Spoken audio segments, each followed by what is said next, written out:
Yes, brother. Saya sudah set topik untuk hari ini Kristani, oten khusus yang tidak topik lain saya mau diskusi.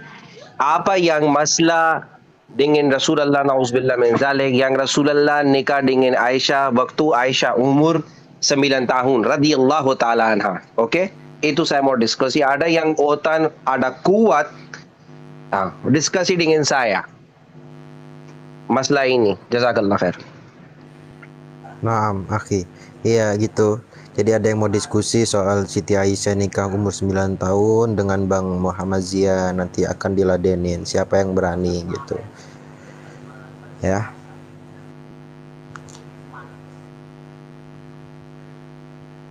Ya sedikit aja dari saya ya, kita harus bisa bersatu ya untuk namanya teguh dalam tujuan kita gitu.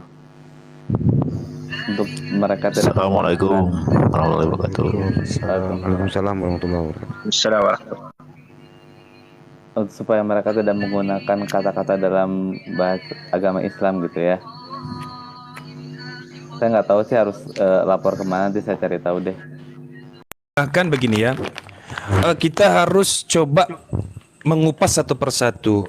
Kalau dikatakan bahwa dia menebus dosa manusia, dia ini siapa? Dia sebagai Bapa, dia sebagai Yesus, dia sebagai manusia, dia sebagai firman, atau dia sebagai roh. Kalau pilihannya bahwa dia itu adalah mencakup keseluruhan, maka berarti terlibatlah unsur kemanusiaan di situ. Terlibat unsur kemanusiaan di situ. Bahwa kemanusiaan itu juga memiliki kemampuan untuk menebus dosa manusia. Maka saya bilang bahwa kita harus dengan terpaksa mendikotomi atau mentrikotomi antara sisi kemanusiaan Yesus dan sisi keilahian Yesus. Sebenarnya begini, ada satu ayat yang sebenarnya saya masih menunda untuk membawakannya, tapi coba saya beranikan diri untuk membawanya ke sini ya. Ada salah satu ayat ya di dalam surah Yohanes itu, Yohanes 5 ayat 23. Ini Lukas 10 ayat 16. Nah ini perhatikan teman-teman ya. Barang siapa mendengarkan kamu, catat bukan mendengarkan aku. Barang siapa mendengarkan kamu, ia mendengarkan aku. Itu kira-kira serupa tidak dengan perkataan Yesus bahwa barang siapa yang mendengar aku, maka ia mendengar Bapa. Apakah ada kesamaan? Kalau ada kesamaan, maka kamu akan sama dengan Yesus. Perhatikan ayatnya. Lukas 10 ayat 16. Barang siapa mendengarkan kamu, ia mendengarkan aku. Dan barang siapa menolak kamu, ia menolak aku. Dan barang siapa menolak aku, ia menolak dia yang mengutus aku. Kata dia ini merujuk kepada siapa? Dia sebagai Bapa, dia sebagai firman, atau dia sebagai manusia? Kita terjebak dalam dua hal ini. Kita terjebak dalam berbagai macam sisi. Kita tambah lagi Yohanes 5 ayat 23. Supaya semua orang menghormati anak sama seperti mereka menghormati Bapa. Barang siapa tidak menghormati anak, ia juga tidak menghormati siapa nih? Menghormati Bapa. Ia juga tidak menghormati Bapa yang mengutus aku. Lalu coba lagi kita baca Yohanes 14 ayat 1. Ini ada yang menurut saya harus dijelaskan oleh teman-teman Kristen. Janganlah gelisah hatimu. Percayalah kepada Allah, percaya juga kepadaku. Kenapa harus ada kata juga di situ? Saya bingung di situ. Seolah-olah Yesus membedakan. Nah, kata aku itu Yesus tidak menjelaskan secara khusus bahwa aku itu merujuk kepada sisi kemanusiaannya. Tidak ada Yesus mengatakan begitu. Percaya juga kepada anak manusia seharusnya. Tapi kenapa percaya kepada aku? Harusnya kalau aku itu sisi kemanusiaan, maka dia harus bilang percaya juga dengan anak manusia. Perhatikan Yohanes 14 ayat 1 ini. Jangan gelisah hatimu, percayalah kepada Allah, percaya juga kepadaku. Kenapa tidak percaya juga kepada anak manusia? Berarti aku ini siapa? Seperti terlihat perbedaan antara Yesus bahkan dengan Bapa. Dari sisi keilahian juga berbeda ini. Nah, coba dijelaskan teman-teman. Neflos terlalu kritis. Enggak lah. Begitu dia. Enggak. Lanjut aja. Silakan Pak Jepanya. Iya. Aku belum dapat pula ini ayatnya ini yang masalah. Belum ya? Saya tambah lagi ya. Oke. Saya tambah lagi sedikit ya. Sebentar Pak Nepolos, biar jangan terlalu banyak apanya. Sama kok Ini nanti tuh pertanyaan tetap saya itu. tuntaskan. Sama itu. Oke, saya tuntaskan ya. Saya sederhanakan Ya. sedikit, boleh? Lanjut. Boleh, Ya, silakan. lanjut. Silakan. Bisa tambah sedikit, Pak. Silakan. Tapi Silakan. nanti Tapi ujungnya setelah ini sama, saya menjelaskan antar Pak tentang- Jepanya. Tapi begini nanti kalau Tapi Pak sama Jepan tentang menjelaskan Bapak adalah Ini.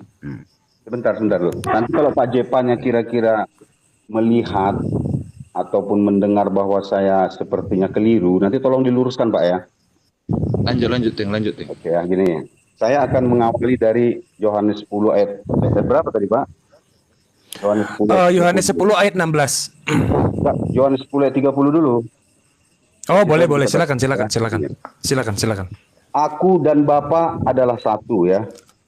Ini sebenarnya kalau kita baca nanti di Yohanes 10 ayat 33-nya, ini jelas bahwa orang itu tahu bahwa Yesus menyamakan dirinya yang dengan Tuhan ya. Tapi Yesus yang mana? Apakah Yesus yang kemanusia ataukah Yesus yang berdiam di dalam kemanusiaan itu? Ini harus kita pahami dulu. Makanya saya bilang iman Kristen ini Bapak harus mengantongi iman Kristen dulu supaya nanti paham penjelasan saya. Iman Kristen mengatakan ya bahwa Yesus yang manusia dengan Yesus yang adalah Logos itu sangat-sangat berbeda. Karena Yesus yang manusia itu di dalam Filipi 2 ayat 6 itu adalah kemanusiaan yang diambil oleh Sang Logos agar seluruh kepenuhan Tuhan berada di dalam kemanusiaan itu secara jasmani. Gitu. Ini sekali pertama. Artinya Yesus ini sangat-sangat tegas ya menyatakan bahwa dia dan Bapa itu setara. Kenapa saya katakan setara? Karena di dalam Yohanes 16 ayat 15 Yesus sangat berkata, apa yang Bapa punya aku punya. Apa yang Bapa miliki aku juga miliki. Berarti sesungguhnya di dalam kuasa dia itu setara dengan Bapa. Kenapa? Karena Yesus yang adalah Logos itu berasal dari dalam diri Bapa itu. Pak Nepros pasti tahu di dalam Yohanes 8 ayat 42 ya. Artinya kalau kita bilang ya seperti yang dibilang Pak Jepanya tadi, Yesus itu adalah bagian dari diri Bapa itu. Oleh karena itu, Kristen tidak akan punya Tuhan kalau Yesus itu tidak ada. Dan Kristen juga tidak akan punya Tuhan kalau Bapa itu juga tidak ada. Makanya di sini disebut dengan Trinitas, gitu. Lalu kalau kita baca di dalam Yohanes 10 ayat 34, Yesus menjawab, tidakkah tertulis dalam kitabmu, aku berfirman, kamu adalah Elohim, ya Tuhan ya gitu ya. Itu bisa kita komparasi dengan Ibrani 1 ya, Ibrani 1. Saya carikan dulu ya. Ibrani. Maaf, saya koreksi sedikit. Sebentar dulu Pak, biar saya jelaskan. Ibrani 1 ayat 8. Silakan. Kalau Ibrani itu kan bukan perjanjian lama gitu loh. Pak sebentar dulu lah. Ini kan kita berbicara tentang kitab suci, bukan perjanjian lama dan perjanjian baru ya. Namun kepada putra dia berkata, dia ini adalah Bapa ya. Namun kepada putra dia berkata, tahtamu ya Elohim tetap untuk seterusnya dan selamanya. Kebenaranmu akan menjadi tongkat kerajaanmu. Jadi yang mengatakan sang putra itu Elohim bukan manusia pertamanya, adalah Tuhan itu Bapa itu sendiri. Ini kan konsep ketuhanan kekristenan ya. Konsep ketuhanan kekristenan itu seperti itu. Jadi ketika Yesus berkata aku dan Bapa adalah satu, itu memang setara. Karena kenapa? Karena genetika atau makanya disebut Yesus itu adalah monogenes daripada Bapa itu sendiri. Sehakikat. Hanya di dalam fungsinya berbeda. Kalau Bapa itu adalah bagian dari diri Tuhan yang berkehendak, maka yang mengeksekusi itu ya Yesus. Itu tertulis di dalam Yohanes 1 ayat 3 dan Kolose 1 ayat 16 ya. Segala sesuatu diciptakan oleh Dia tanpa Dia. Tapi yang berkehendak itu Bapa. Artinya antara Bapa dan Sang Logosnya itu adalah dirinya sendiri gitu. Ini sangat-sangat sulit memang memahaminya kalau bukan orang Kristen gitu. Hanya orang Kristen yang memahami bagaimana tentang konsep ketuhanan Kristen, bahwa Tuhan itu memiliki tiga hal yang sangat besar. Satu, kehendak. Dua, kekuatan yang disebut dengan Logos. Tiga adalah daya hidup yang disebut dengan Roh Kudus. Itulah konsep ketuhanan Kristen. Mungkin beda ya ketuhanan.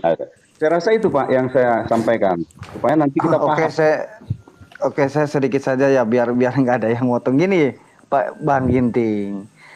Bang Ginting kan mengutip dari Ibrani, sedangkan Yesus mengutip dari kitab suci. Kitab suci, apakah kitab suci Ibrani sudah ada ketika zaman Yesus?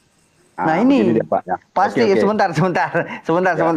Ini pertanyaan buat Anda. Nanti saya juga akan mengkanter Pak Jepanya. Gini Bang, kamu adalah Allah kan, di situ diksinya seperti itu, narasinya Ya. seperti itu kan. Itu merujuk kepada perjanjian lama. Tidak mungkin kalau ke Ibrani itu aja. Itu PR Anda. Nah untuk Pak Jepanya, ketika Pak Jepanya mengatakan sax ergeneto kan, lebih itu kan firman yang menjadi daging. Anda jangan lupa. Makanya saya di sini saya sepakat dengan apa yang dikatakan oleh orang-orang Kristen yang lain. Baca keseluruhan atau baca sebelum dan sesudahnya kitab itu. Nah, Anda harus baca ayat 13. Oke, saya bacakan 13. Nanti ini PR buat Anda ya. Saya bacakan ya Yohanes 1:13.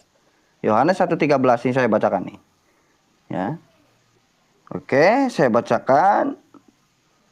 Orang-orang yang diperanakan bukan dari darah atau dari daging, bukan pula secara jasmani oleh keinginan seorang laki-laki, melainkan dari Allah. Anda harus harus mengakui ini orang-orang di sini.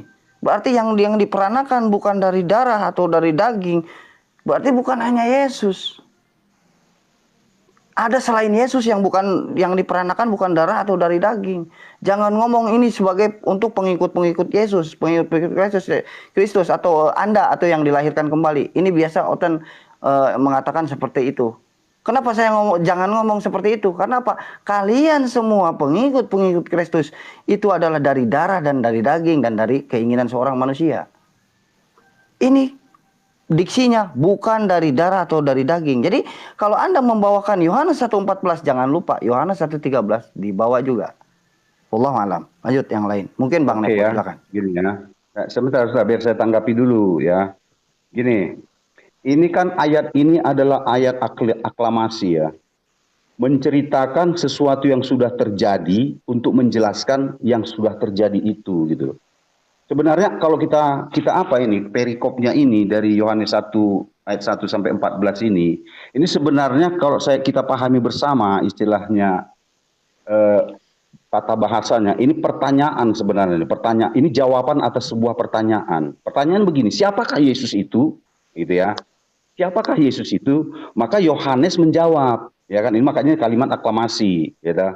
Bahwa Yesus itu sebenarnya sesungguhnya pada mulanya adalah firman. Dia bersama-sama dengan Tuhan dan dia adalah Tuhan. Dan firman itu telah menjadi. Ini kalimat menjadinya itu ya.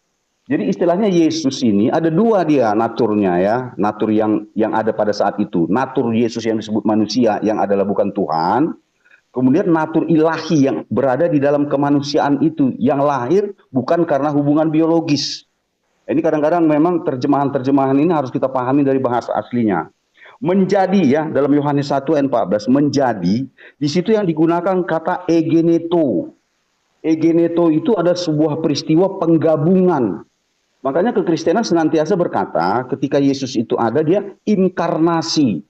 Jadi Sang Logos itu inkarnasi ke dalam daging. Dan daging inilah yang dilahirkan oleh Maria. Tetapi manusia terkadang kan melihat secara luarnya saja. Manusia itu tidak melihat bagaimana secara sampai ke dalam. Dan kita akui memang pada saat itu mereka belum tahu. Tetapi setelah melalui berbagai peristiwa sampai Yesus mati di salib, kemudian bangkit, kemudian naik ke surga, baru dari situ mulai terbuka sedikit demi sedikit pemahaman orang tentang Yesus ini sebenarnya yang mana sih? Begitu Pak sebenarnya penjelasan saya. Oleh karena itu saya bilang tadi sama Pak Neplos tadi, kita ini berdiskusi harus tanggung jawab. Tanggung jawab yang saya maksud itu adalah begini. Keyakinan saya itulah yang Bapak tanyakan. Bukan keyakinan saya itu Bapak selempengkan gitu. Kalau Bapak selempengkan kita nggak akan ketemu. Harusnya Bapak tanyakan, kenapa Anda harus berpikiran seperti itu? Akan gitu. Bukan, wah itu bukan seperti itu. Harusnya begini. Akan itu saya maksud tadi bertanggung jawab. Silakan Pak Jepannya menambahkan.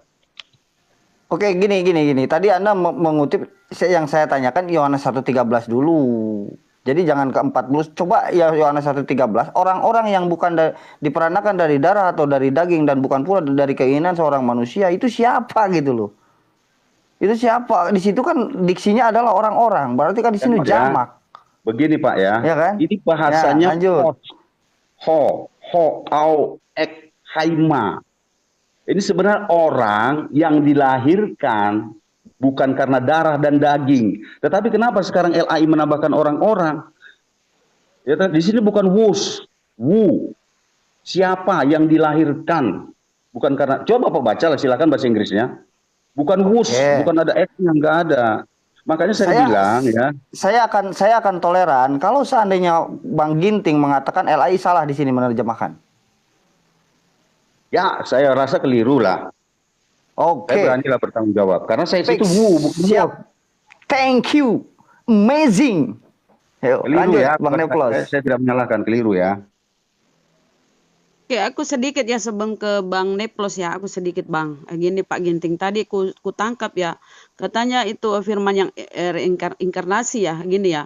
Kalau firman adalah bagian dari Bapa itu sendiri, tapi kan Bapa itu masih berfirman ya, terdengarlah suara dari surga, engkaulah anak yang kukasihi, kepadamu aku berkenan.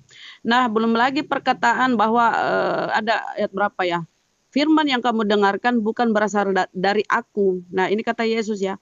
Firman yang kamu dengar bukan berasal dari aku, tetapi dari Dia yang mengutus aku. Nah, ini kan apa ya aku bilang ya? Kan Yesus itu firman hidup, ya kan? Kata kalian tuh Yesus firman hidup. Nah, berarti nggak usahlah Bapak lagi berfirman dong, karena Yesus ini udah terwakilkan di apa ya, menjadi perwakilannya Bapa ini kan firman hidup, dia segala-galanya yang berfirman, tapi masih berkata-kata Bapa dari surga ya, kepadamu aku engkau anak yang kukasihi, kepadamu aku berkenan. Belum lagi kata Yesus ya, firman yang kau dengar itu bukan berasal dari aku, tetapi dari Dia yang mengutus aku. Atau ada pula ayat begini Bang, firman yang firman yang aku terima telah aku sampaikan kepada mereka ya, dan mereka menerimanya, mereka benar-benar tahu bahwa Engkau yang mengutus aku. Di sinilah kita saudara-saudara teman-teman Kristen harus membuka membuka hati kalau kurasa ya. Yesus ini firman hidup, tetapi dia masih menerima juga firman. Ya, jadi udah berapa jam terlalu panjang, saya tangkap ya. Oke. Kalau masalah membuka hati, saya rasa Bu Rahma yang harus membuka hati atas penjelasan kami umat Kristen ya. Contohnya begini. Di dalam terjemahan bahasa Indonesia kan penuh dengan serapan ya, salah satunya kata firman. Oleh karena itu seharusnya kita itu harus bertanya, firman ini berasal dari bahasa aslinya apa gitu. Dengan demikian baru kita akan ngerti, oh ini rupanya maksudnya ini. Ya gini. Di dalam Yohanes 1 ayat 1, kata firman itu berasal dari kata logos. Ya kan? Saya rasa semua kita tahu lah, pasti Pak Neplos pun tahu ya. Tetapi di dalam Matius 4 ayat 4, kata firman di dalam situ berasal dari kata rema. Artinya firman dengan berfirman itu pasti sesuatu yang berbeda gitu loh ya. Berfirman itu kan berkata-kata, ya kan? Firman yang berasal dari kata logos itu artinya pengetahuan. Jadi pengetahuan Bapa itu berkata-kata. Dia berkata-kata atas kehendak Bapa. Makanya dari awal saya bilang Bapa itu di dalam konsep kekristenan maksudnya adalah yang berkehendak. Siapa yang berkehendak itu ya Tuhan. Karena Bapa, Putra dan Roh Kudus itu hakikatnya adalah Tuhan. Tetapi di dalam konsep kekristenan itu mempunyai fungsi yang berbeda gitu. Jadi dalam Tuhan itu ada fungsi-fungsi tersendiri. Kalau kekristenan Bu Rama ya, di dalam tubuh Tuhan itu, ini bahasa sederhananya, di dalam tubuh Tuhan itu ada beberapa fungsi. Satu fungsi untuk berkehendak, satu fungsi untuk mengeksekusi atau melakukan kehendak itu tadi, satu fungsinya adalah menghidupkan, itu yang disebut dengan roh. Makanya kalau nanti Ibu baca di dalam Yohanes 6 ayat 63 atau 61, rohlah yang memberikan hidup atau gerak, itulah dia istilahnya. Saya jelas Bu Rama ya, saya rasa ini sudah berulang kali saya katakan, makanya jangan Ibu bilang firman berfirman. Bagusnya gini aja, logos berkata-kata. Kan selesai kan? Silakan Bu, Pak Jevanya menambahkan. Saya sebelum turun, saya sebelum turun, saya applause buat Bang Anak Medan atau Bang Ginting mengatakan bahwa LAI keliru. Ya udah itu aja, mungkin yang muslim yang lain mungkin mau naik silakan. Ya. Makasih. Ya, terima kasih. Bang Ade, dengar dulu Bang Ade, yang dia pakai nih Bang Ginting bukan versi lain. beda yang dia Iya, pakai. ya terserah, terserah ya terserah. Pokoknya saya Iya. udah cukup lah itu aja itu. Iya, Ya, iya, udah iya. nyampe karena mungkin ada muslim yang lain mau naik, saya gantian nggak apa-apa. Bang Ginting, Bang Bang Ginting, Asidik, karena ya terima kasih ya. Pak Ade. Assalamualaikum warahmatullahi Terima wabarakatuh. Ya kasih, Pak siap, Ade. Bang Ginting. Waalaikumsalam warahmatullahi Terima kasih. wabarakatuh. Nah, begini Bu Rama, kalaupun penjelasan saya keliru, saya mohon Pak Jepanya menambahkan atau gimana? Terima kasih. Pak Jepanya. Sebelum lanjut aku tambah sedikit Iya, ya iya. gini, Pak.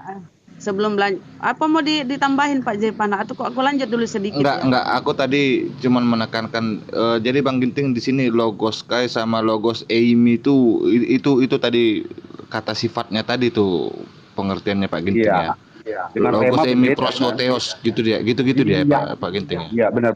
Terima kasih Pak Jepanya penambahkannya. Oke, aku tambah sedikit ya sebelum ke Bang Neflos. Gini ya, Bang Ginting yang baik hati ya.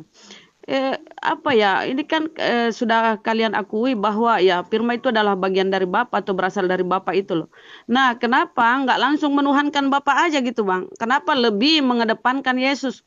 Ya kan, kalian lebih mengedepankan Yesus, lebih apa yang namanya, lebih memuja-muja gitu loh Yesus. Padahal Yesus sendiri berkata bahwa aku datang dan berasal dari Bapa ya. Ya harusnya kalian tuh mengutamakan Bapa gitu loh. Ya kan? Oke. Ngapain juga harus Oke. nyembah anaknya yang ini loh. Ya, Oke, saya mana jawab lagi sebentar, ya Bu Rama, ya. mengajari bahwa cara berdoa ya Gini. menyebut Bapa Gini. gitu loh. Lanjut, silakan. Oke, Bu Rama Lanjut, gimana Bang. gini ya sebentar ya. Bang, Sebentar, Bu Rama, lanjut, biar Bang. saya apakan dulu ya. Enggak, biar saya Oke, tambahkan oke, dulu Bang. sedikit ya, gini. Silakan, oke. Yesus mengajar surga. Jadi nama itu Bapa dulu di surga. Tetapi ketika kami berdoa harus menyertakan di dalam nama Yesus.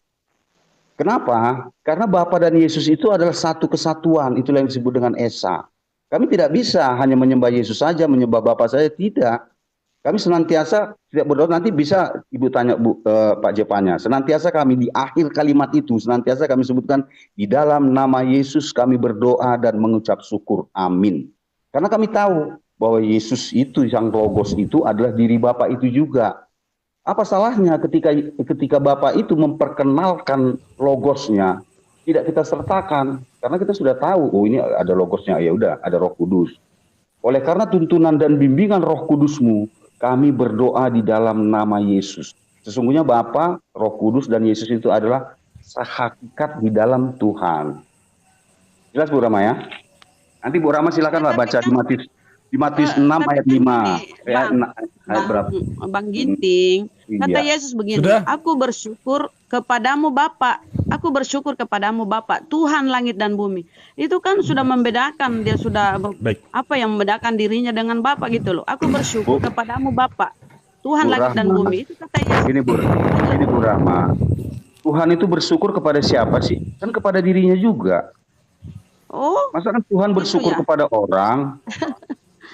Makanya gini Bu Rama, saya bilang tadi kita harus diskusinya bertanggung jawab. Saya sudah menjelaskan konsep ketuhanan saya, gitu. Kalau Bu Rama tidak terima ini diskusi ini tidak akan bisa berlanjut, gitu loh. Harusnya Bu pertanyakan kenapa Bapak seperti itu, harusnya kan begitu kan? ya kenapa tuh Yesus bersyukur kepada Bapaknya gitu loh. Kalau memang dia sama, kenapa Oke. malah bersyukur kepada Bapaknya? Silakan. Tentu Yesus Lanjut Bang bersyukur. Neplos kalau mau menanggapi, Ya, ini- menambahkan. Oke. Atau Pak Jepanya lah menjelaskan. Karena kalau ketiga itu nggak bisa dipisahkan Ibu. Kenapa harus berdoa melalui Bapa, Putra dan Jadi- Roh Kudus? Jadi di Yohanes 1 ayat 5 Yohanes 5 ayat 7 dibilang juga di situ, sebab ada 3 yang memberi kesaksian di dalam surga, Bapa, Firman dan Roh Kudus, dan ketiganya adalah satu. Itu juga yang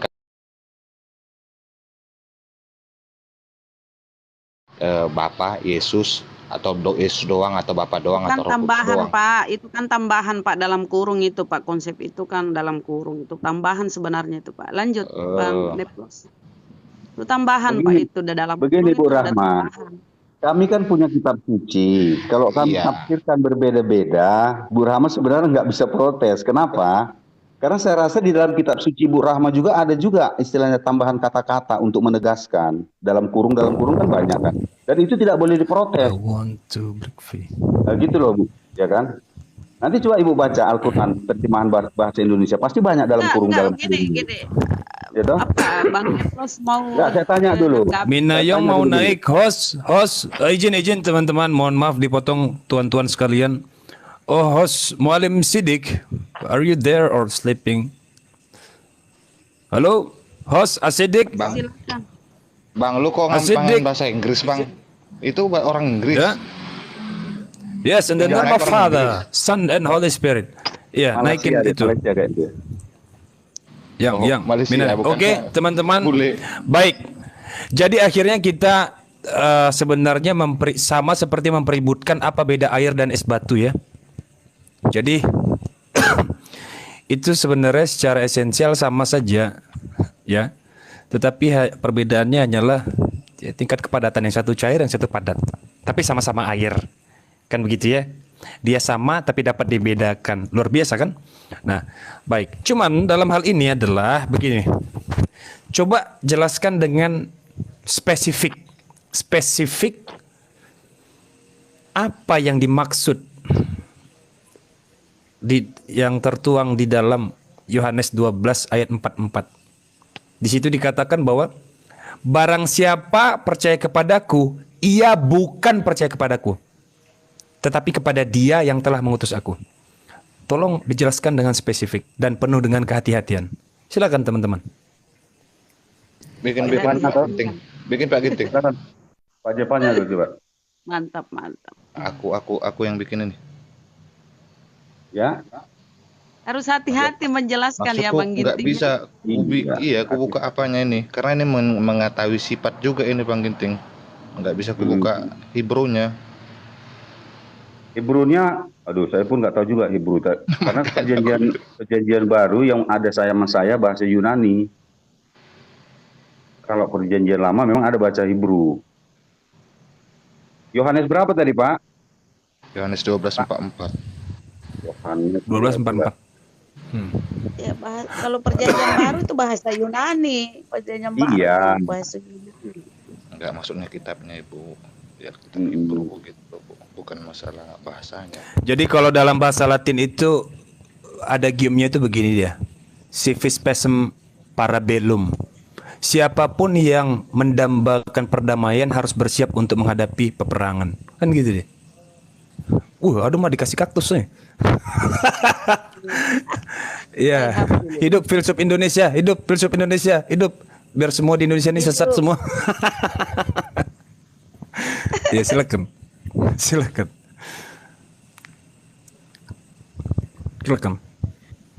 Ya, lanjut jawab Bang Ginting. Iya, saya itu aja. Saya nggak mau panjang-panjang.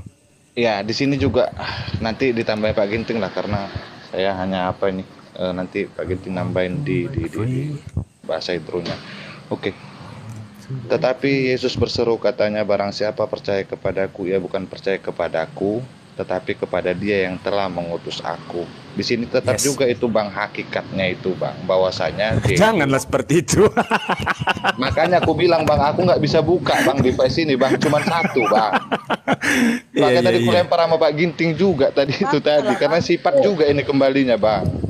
Iya betul. Oke gini ya, gini. Ini kalimat ini kan kalimat sederhana sebenarnya ya.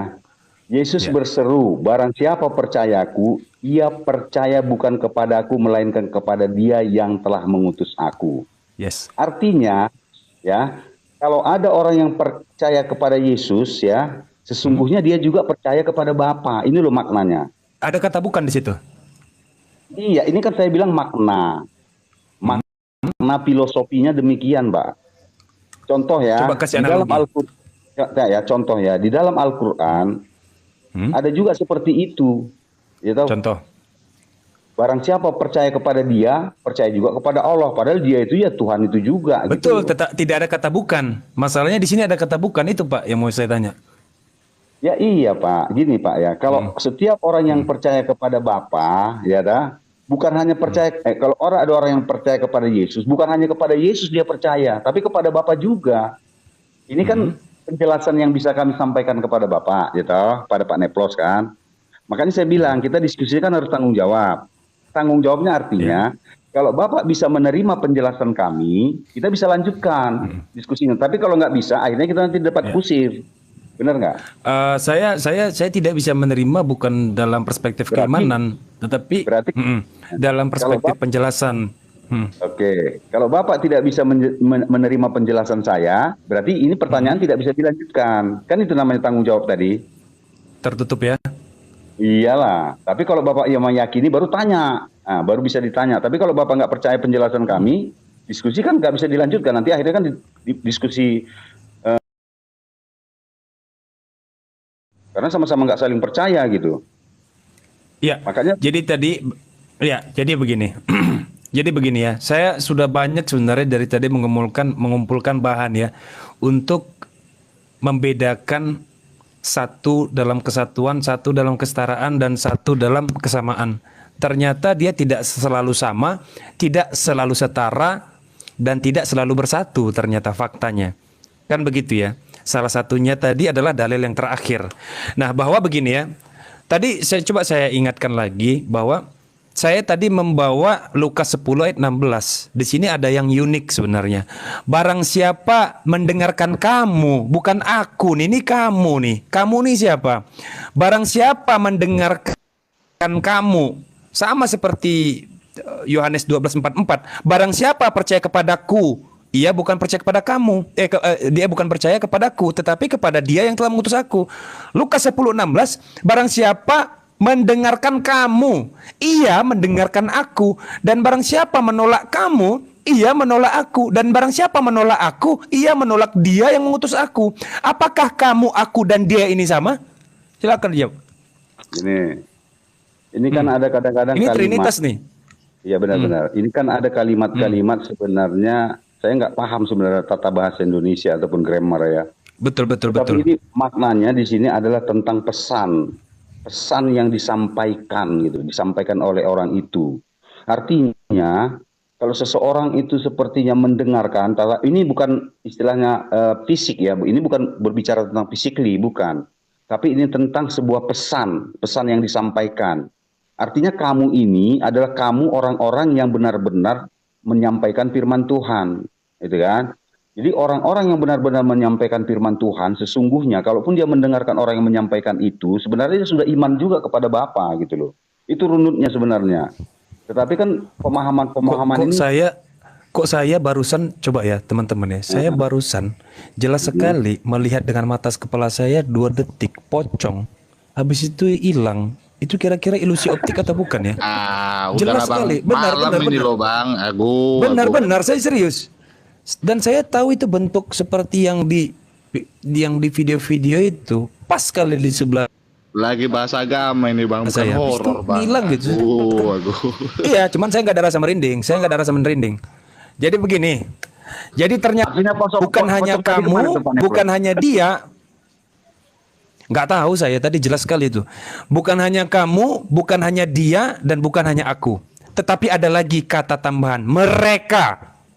Yohanes 17 ayat 21. Supaya mereka semua menjadi satu, sama seperti engkau ya Bapa di dalam aku dan aku di dalam engkau. Dalam konsep panteism.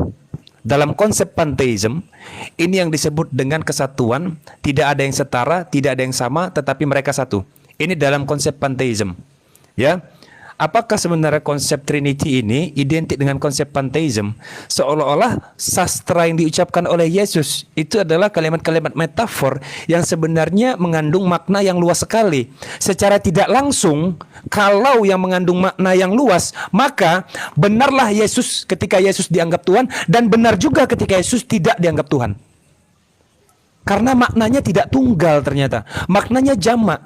Jadi seolah-olah kalian benar ketika menganggap Yesus sebagai Tuhan, dan kalian juga benar ketika menganggap Yesus itu bukan Tuhan. Kedua-duanya benar. Ini konsep panteism. Ini jelas sekali. Supaya mereka semua menjadi satu, seharusnya Yesus menegaskan yang bisa menjadi satu adalah hanya Yesus dan Bapa. Aku di dalam Bapa, Bapa di dalam aku. Tapi mereka juga bisa. Ini juga, barang siapa yang mendengarkan kamu, ia mendengarkan aku. Kamu dan aku sama.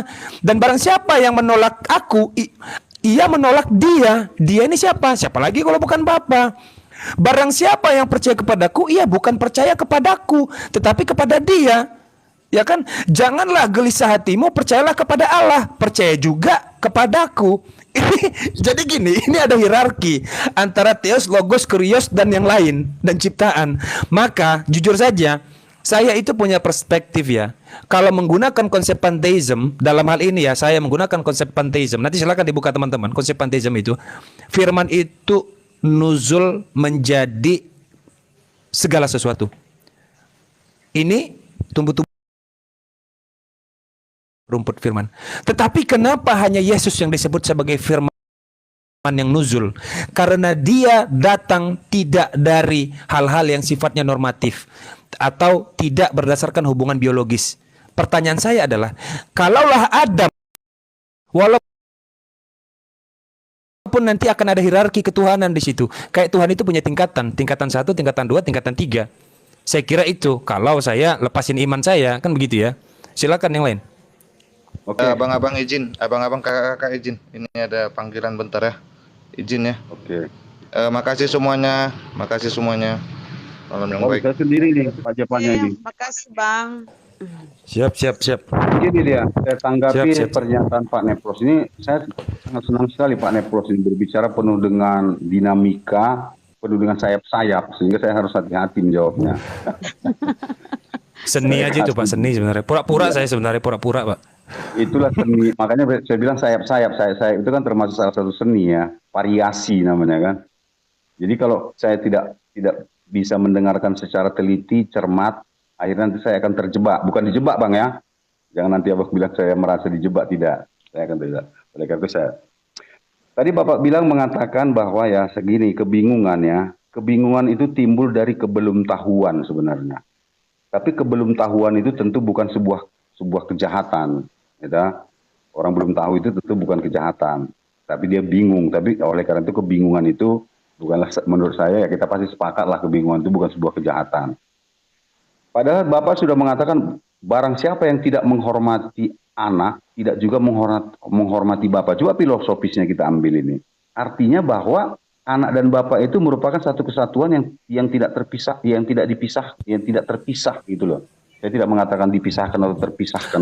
Bapak tidak menghormati pendeta sama tidak dengan Bapak tidak menghormati Yesus. Oke, gini dia Pak.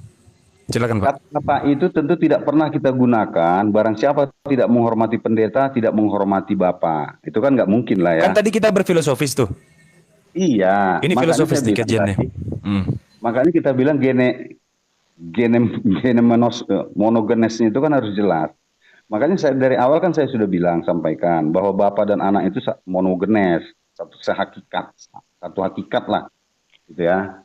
Oleh karena itu ketika ada suatu perikop, suatu ya alinea dan lain sebagainya, ketika kita baca, kita harus memparalelisasinya dengan apple to apple gitu loh. Nggak bisa kita samakan ketika Tuhan yang kami yakini menyatakan dirinya sebagai Tuhan dengan kalimat pendeta dengan Tuhan. Ini kan sesuatu hal yang berbeda gitu loh Pak ya. Pak Anak Medan, karena Pak Anak Medan mau mengajak saya berfilosofi. Baik, Bapak sepakat tidak kalau segala sesuatu ini esa? Bapak sepakat? Segala sesuatu, maksudnya segala sesuatu yang mana ini? Semua yang kita ketahui ini, semua yang ada di jagat raya ini, di semesta ini adalah esa. Bapak sepakat? Sebentar, saya belum paham sampai sini. Terus terang aja, nanti jangan saya keliru. Baik, apakah arti kata esa? Esa ya. Walaupun kata esa itu berada di satu negara, satu tempat, tapi tidak menutup kemungkinan bisa dimaknai oleh pendapat yang berbeda. Contoh ya, contoh. Budak ya, budak. Budak itu di Indonesia, di dalam dunia ini kan ada Malaysia dan ada Indonesia ya. Di dalam satu tempat yang namanya dunia ini, budak itu tidak artinya sama semua Pak. Kalau di Indonesia budak itu ya apa namanya ya, istilahnya paling bawah lah jabatannya. Tetapi kalau budak di Indonesia artinya ya anak-anak gitu loh. Makanya saya bilang, Pak Medan, jadi saya jelaskan tentang esa. Mualim, Di dalam pemahaman Bapak, Iya, Mualim, kenapa? Berbeda dengan ada yang hotel 1 mau naik. Boleh, Bisa Bu boleh, Bang. Rama gantian Bu Rama izin. Iya bang. Silakan, silakan. Aja bang.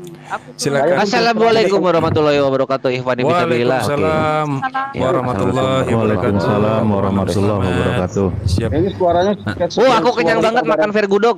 Yam. Ini suara Waduh. saya seperti suara Enak, saudara mantap. saya Kores Kristus ya. Kores. Oke aku. Iya, Kores. Kalau ada Oh. Bang, Ini kalau Brethren ada- Ginting Asumsi ya? Enggak, anak Ya, Medan. betul, Bang. Ah, Bu. Iya ya, Bunda Rahma bener ya? Ginting Asumsi ya? Ya bang, ya bang Kores. Medan. Ya teman Nah, kita di Zoom. Siap, siap. Begini, Oh. Pak Kores, mohon maaf ketika saya mengganti nama dulu potong ayam, teman Bu Rahma yang saya undang. Oh gitu. Ya udah aku sampai sekarang sekarang aku panggilnya anak Medan aja deh. Oke, terima kasih Pak Kores. Se- Emang kalau saudara Oke, bro. kita, Izin sedikit ya, saya lanjut ya, supaya izin aja bentar, supaya bentar, ada kesan bentar yang dulu. melekat nanti pada saat Pak Anak Medan Panepoles, tidur maksud saya. Panepoles. Sebentar, saya ingin Iya. menyampaikan kerinduan saya dengan Kores Kristus ini. Ini Wah. saudara saya. Waduh. Tertawa saya itu tertawa seperti mafia, Pak. Enggak. Ini Iya. saya mendengarkan suara Kores Kristus itu pun rasanya nyaman gitu. Oh, ini saudara saya pikir, ya kan. Mafia lagi tuh yang ketawa. Tahu kan Pak, ketawa mafia itu kan ketawa yang Oke, berbahaya. Pak Kores. Jadi Mari kita berbincang-bincang ya. Bang host, kalau ada yang mau OT naik, aku boleh diturunkan Oke, bang. Bang. Kalau ada. Oke Bu, eser mungkin ya. siapa yang mau naik? Tuyul, naik tuyul. Nah, itu ada permintaan dari typing. Kok tuyul? Kores siapa tadi yang mau naik Pak Kores?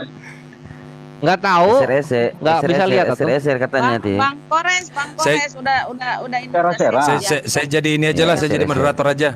Saya jadi moderator aja. Saya juga lah, Sera-sera. Silakan. Bang Kores Ser-ser udah ya. baikkan ya bang. Bang Kores Sera-sera kan udah Kenapa? Islam. Saya jadi wasit Udah aja, sehat wasit. ya bang, udah sehat ya. Katanya Masih mendingan lah, tapi kirim masih permintaan, ini SRS. kalau lihat ke bawah sakit Bunda Rahma. Gintik asumsi bukan nyamar Pak. Gintik asumsi Akan sudah berubah. ini ya, Kan sudah Bang. saya jelaskan. Gini, Bu Rama ya. Udah sehat ya bang. Ginting itu Amin. marganya istri saya, ya. Oleh karena itu ya marga saya kan karo-karo. Gitu dia Pak. Saya bukan nyamar. Awalnya saya memang senang menggunakan nama istri saya yang tercinta gitu. Wih, tercinta nih ya. Bu Rama terus. Sekarang udahlah, anak Medan aja lah. Oke Pak Kores. Medan. Lanjut. Ya, Ya lanjut bang. SR. Kores. itu mana? dilanjut SRS? aja tuh tadi sambil nunggu tadi Aki Satria masih ada kayaknya. Mau yang mau disampaikan. Jadi begini, Pak Anak Medan ya.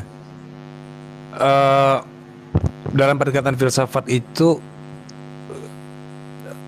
adalah metodologi yang akan mengandung berbagai macam konsekuensi. Jujur saja saya bilang. Izin ya ketua umum yang di bawah ya, pendekar typing.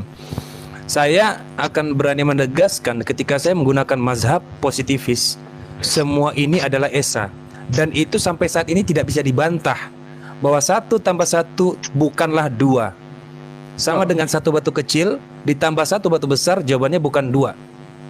Kenapa bukan 2? Kalau 1 ditambah 1 batu kecil ditambah 1 batu besar sama dengan 2, maka 1 batu kecil ditambah 1 batu kecil jawabannya berapa? 2 juga. Lalu apa perbedaan batu kecil dan batu besar? Itu mazhab positivis.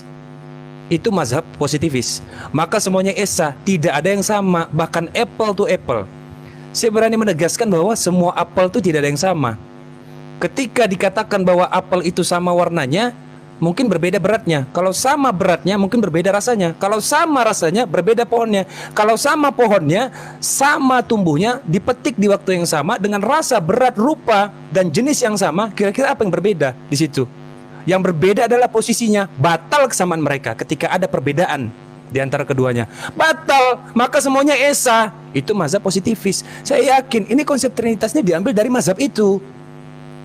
Saya yakin begitu. Ini diambil dari mazhab itu. Hampir serupa nih konsepnya dengan panteism.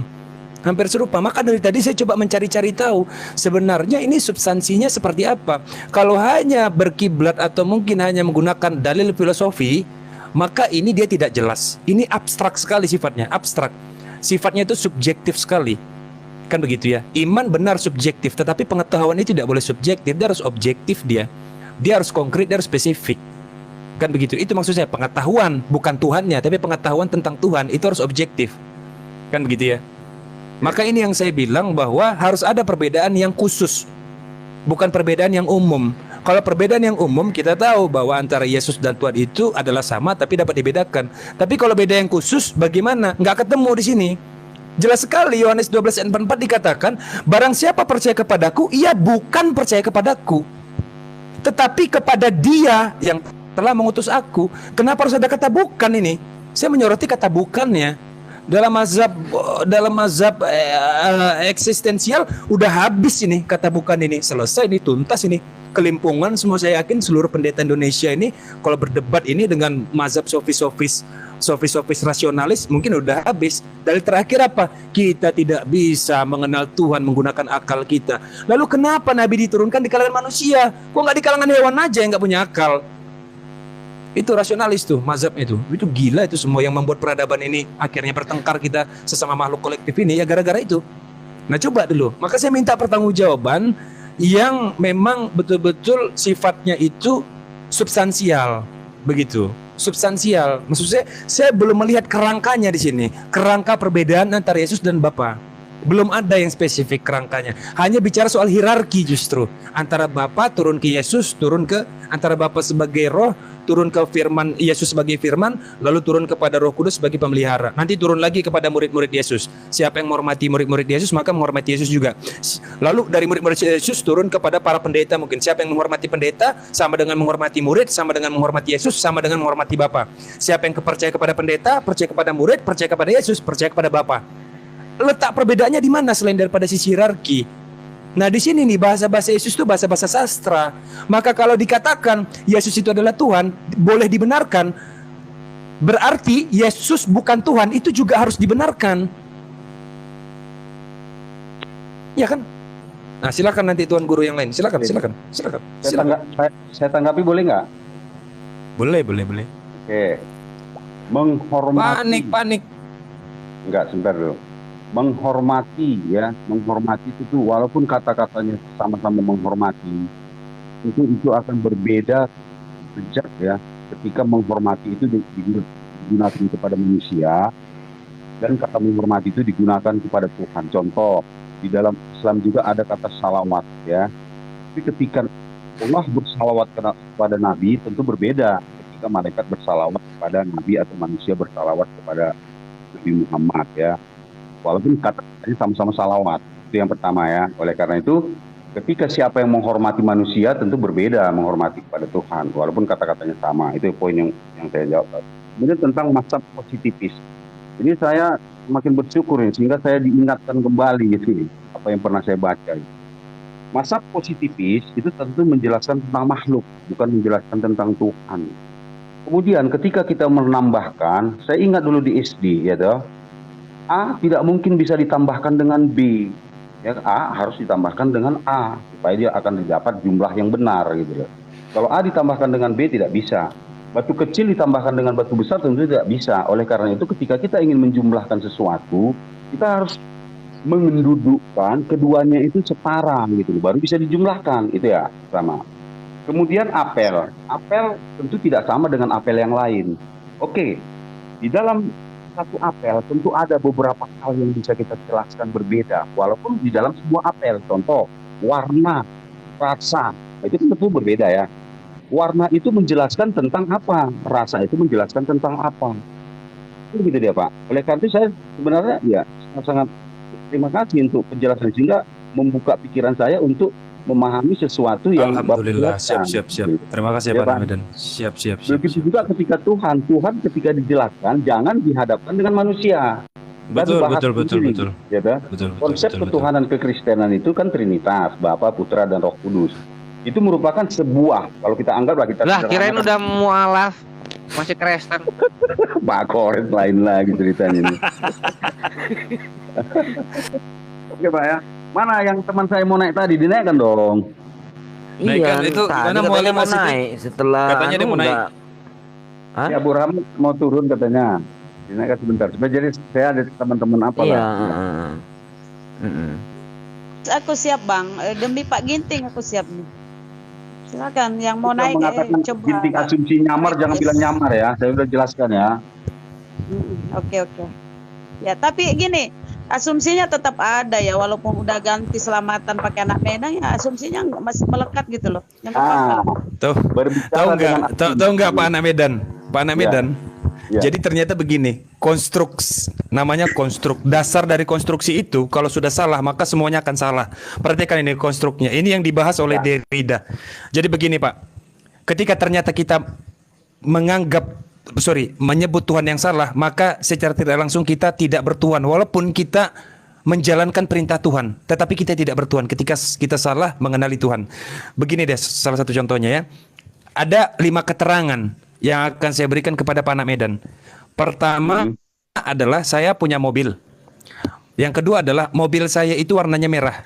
Yang ketiga adalah mobil saya itu saya beli di showroom atau di dealer. Yang keempat adalah mobil saya itu saya simpan di garasi.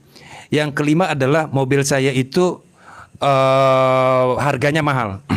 Ternyata ketika dibedah, dikaji, lalu masuk kepada hal-hal yang sifatnya faktual, ya, ternyata itu bukan mobil saya, itu adalah mobil orang. Itu mobil orang. Dasarnya sudah salah, secara tidak langsung empat ini gugur. Kenapa? Karena identifikasi keempat hal ini adalah mobil saya. Ternyata itu bukan mobil saya. Empat-empatnya gugur. Sama dengan ketika kita mengenal Tuhan, kita mengenal Tuhan, lalu kita menjalankan perintah Tuhan, ternyata itu bukan Tuhan. Maka walaupun perintahnya itu adalah perintah yang datang dari Tuhan yang sebenarnya, maka kita dianggap tidak bertuhan, tetap tidak bertuhan. Begitu. Maka di dalam Islam itu siapapun yang berbuat baik, siapapun yang bermanfaat bagi orang banyak, contohnya, tetapi ketika dia tidak bertuhan, maka dia akan dimasukkan ke dalam neraka tetap.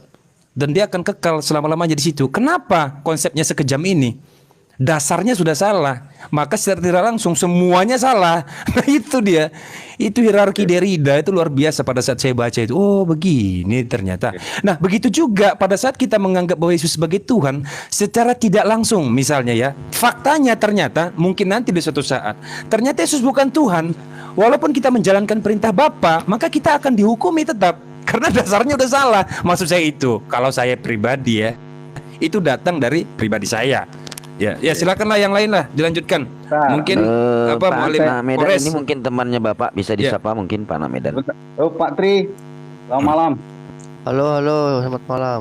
Oke, gini ya sebentar Pak Tri ya, saya mau menanggapi dulu. Ini saya senang sekali nih dengan narasi-narasi Pak Nepos ini, karena dia penuh dengan logika gitu. Jadi saya senang dan saya merasa ya enak lah gitu. Gini ya, tuh Yesus bukan Tuhan ya. Saya sering mendengar siapapun yang Anda tuhankan, bahkan Pak Nepos mengatakan sering ya, kalau Anda katakan batang pohon itu Tuhan, ya itu berarti Tuhan Anda gitu. Ya. Tetapi yang saya maksud ini jangan Tuhan tanda kutip ya, Tuhan tanda kutip. Tuhan tanda kutip ini maksudnya kan kita semua punya Tuhan ya, punya Tuhan. Bahkan ada orang-orang di luar sana yang tidak beragama juga punya Tuhan. Kenapa? Karena definisi daripada Tuhan itu seperti yang disampaikan Pak Nepos dan kita baca di KBBI adalah yang disembah. Jadi harta, jabatan bisa dijadikan Tuhan. Kenapa? Karena dia diagungkan gitu. Jadi tidak mungkin kita katakan bahwa dia tidak bertuhan. Karena dia sudah menuhankan sesuatu. Masalah apakah yang dituhankannya itu yang maha kuasa atau tidak? Ah, ini nanti lain ceritanya kan.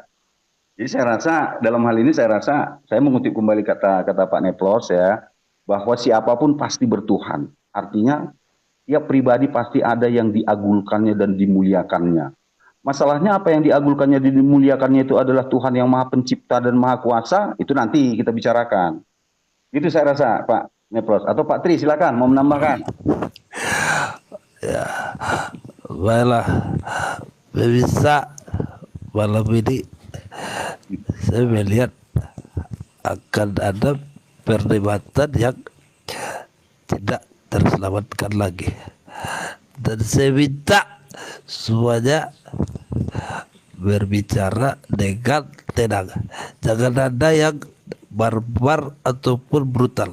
Saya minta sekali lagi supaya Anda bicara dengan tenang. Silakan saya kembalikan kepada Sidik.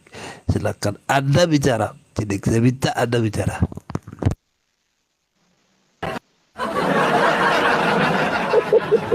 Ini kacau ini Pak. Apa?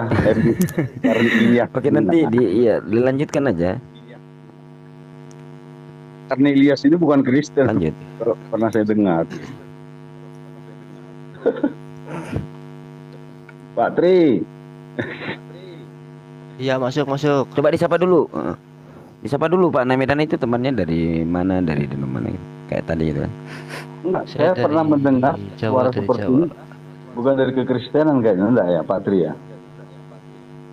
Bukan. Pak Tri. Saya bukan Kristen, bukan Dari Muslim juga. suaranya.